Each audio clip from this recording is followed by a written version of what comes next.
Sou o Serjão, youtuber mais conhecido como Gamer S37, né? É verdade, não minto. E com fé no YouTube, sempre aqui estou, vou estar.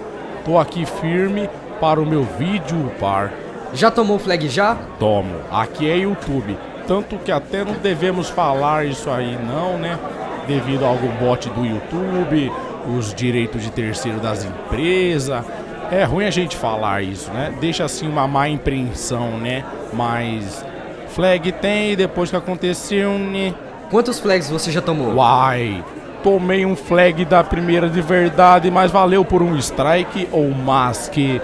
Porque quem vê vídeo dos outros no YouTube, o dia que ele tomar um flag no próprio canal, esturrar, tomar uns flag e burrar, mesmo do pipoco come no pé do vídeo do YouTube e ele dá um